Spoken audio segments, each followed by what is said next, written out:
Carol, did you want to come in? Yeah. Do you want to come in? Yeah.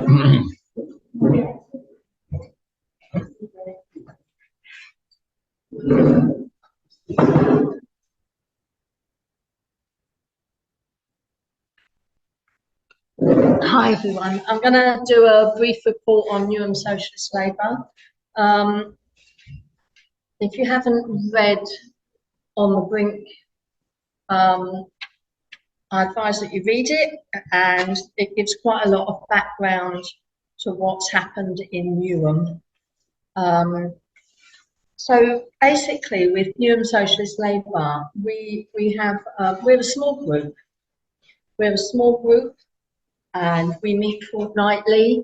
I tend to chair it, although we've never actually had a formal election. It's very flat structure. And basically our work falls into two aspects. And I'm just going to describe what they are. The first is our solidarity work.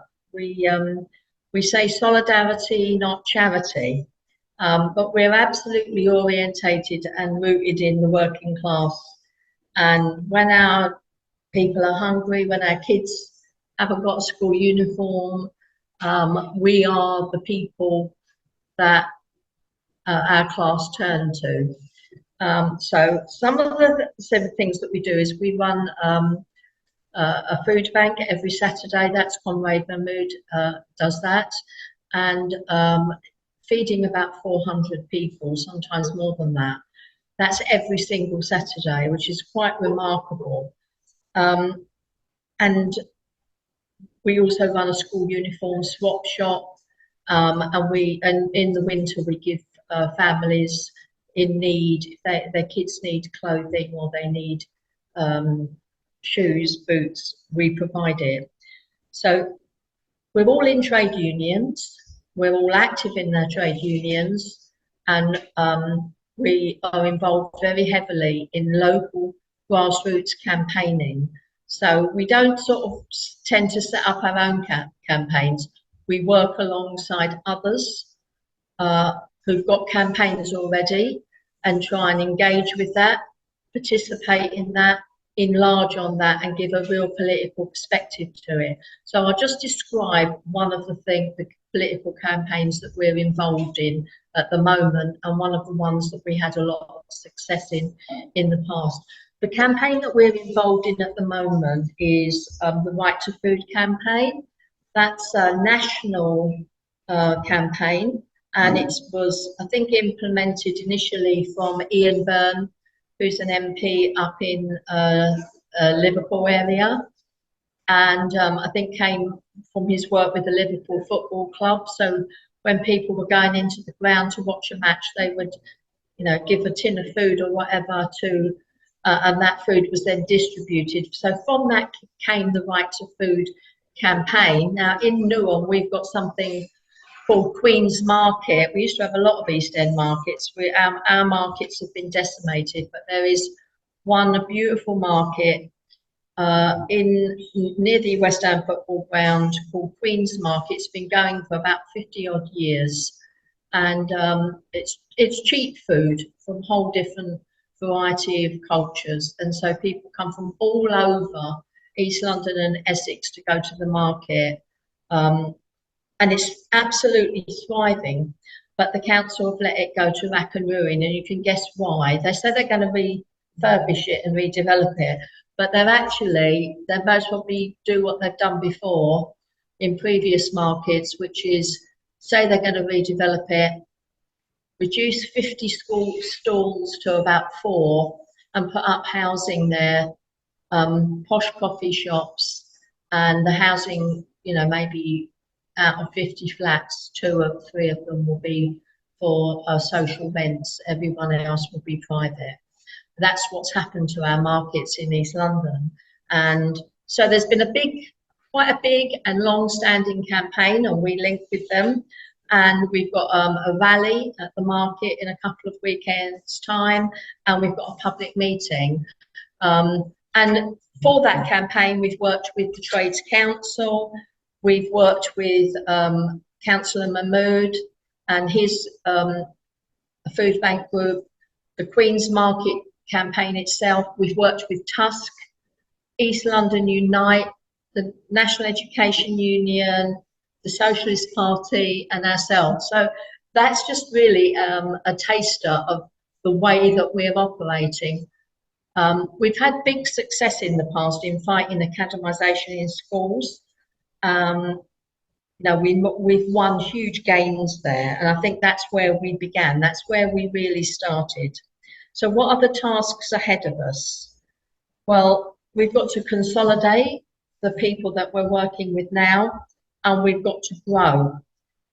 We need to make links and deepen existing links. We've got lots and lots of links in the community, but it is about, and I think Andrew said this, we must discuss and do. I think we've done very well with the doing.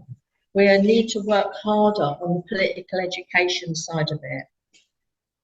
It's only that way that we will perhaps hopefully begin to pave the way by working with other people, with other comrades, pave the way for some sort of new socialist grouping on the left in East London and then beyond. We want to increase the number of independent representatives on the councils. We've got Comrade Mahmood, but that's only one person, and that's quite isolating.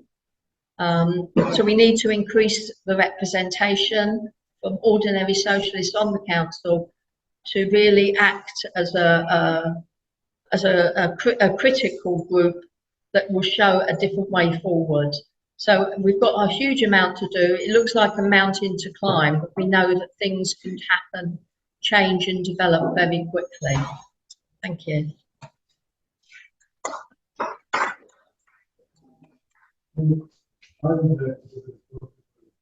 I've left some leaflets over there for everybody. Yeah. I think we could have the copies of some of the pamphlets up on the Facebook. Or no, I understand. I heard. Just because they do look good, but we'd like to read them too. Yeah. Themis, would you like to come in? Yeah.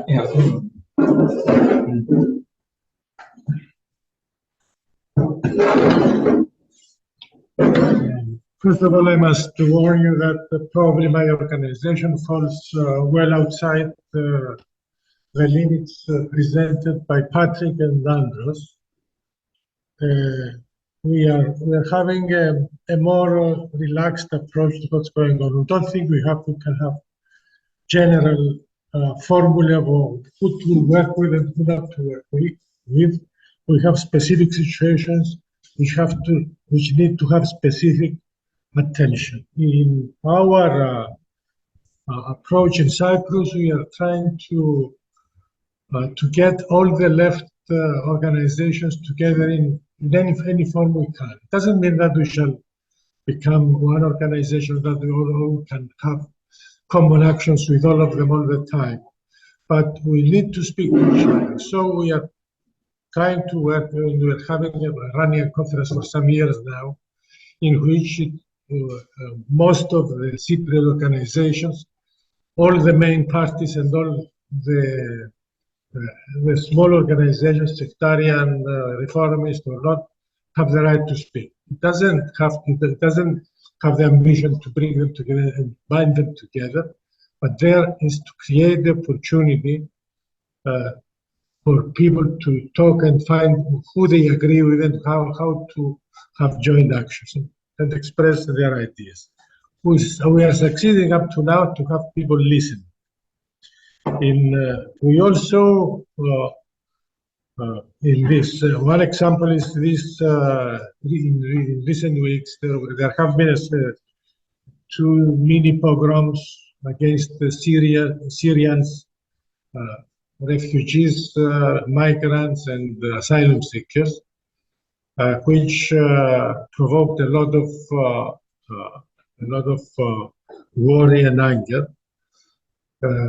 There was immediately, demonstration was called before the second one, by two organizations. We don't know even which because they didn't make an official call without consulting anybody. We were at the same time working together with other organizations and the Communist Party, which is a mass organization, to create an anti-fascist front. And we managed to call another demonstration because there was some mix-up and we didn't have the time. We didn't manage to have one demonstration. Both demonstrations were quite good. And then after that, there were other small organizations trying to call demonstrations further down the road.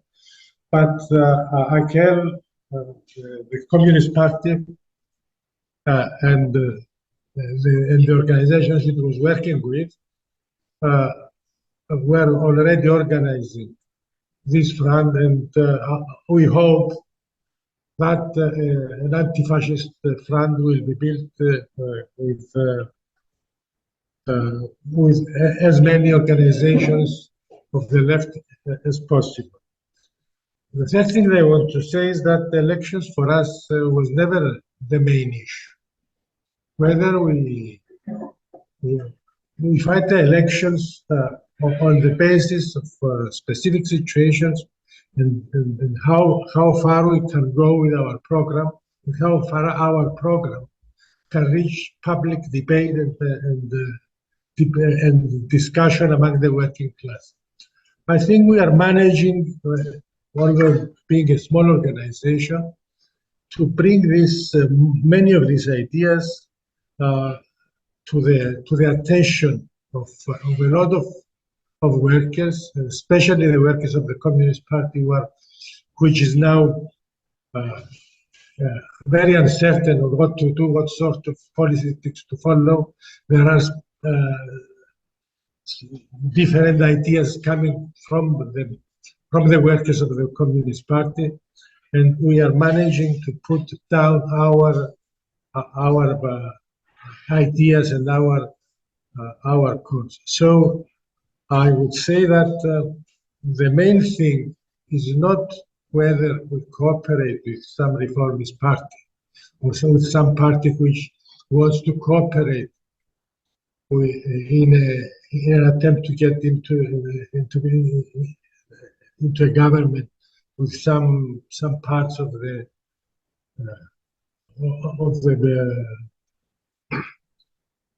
non-labor parties, but whether we can create a situation where we put forward this. At the same time, we make sure that we never hold out on our criticism. We always have done this. We have made our criticism. We met in the beginning with vicious resistance, but now I think we have gained the right to speak and criticize publicly the Communist Party and still the Communist Party members to listen to us. Thank you very much. Thank you so much. Any indications further? Is that Trish indicating? Oh, yeah, sorry, Dominic, please come in. Yeah, it's just an organisational point really, but it's rising from what Hannah was saying, and really what practical support we can try and give. And I think that one thing in my mind, I don't know if it'd be too much for Hannah, if she could draw up a fairly brief but detailed resolution, model resolution, that could be taken to trades councils, union branches, constituency parties, or whatever you're involved in, about the situation, so as we can try and raise some with some demands about what action that organisation should be doing or trying to do. And the other thing is, I think the situation that the comrades are in and the comrades' families are in, we should be trying to raise some money to try and support those people. Now, I don't know that there's a safe route we could do. Is there a central pay centre in England or in Britain that you could make donations through and leave it to the commoners to sort out how they get it across. But those are two sort of things that I think, you know, are not very sort of earth-shattering, but do help us to raise the issue within our organisations and to try and raise support. And I think the more of that goes on, the better. Dominic. Yeah. The names, addresses. Oh, the other point is, could we have again the names and details of the prisoners, so that we can get in touch with Amnesty International as well and see what can be done there.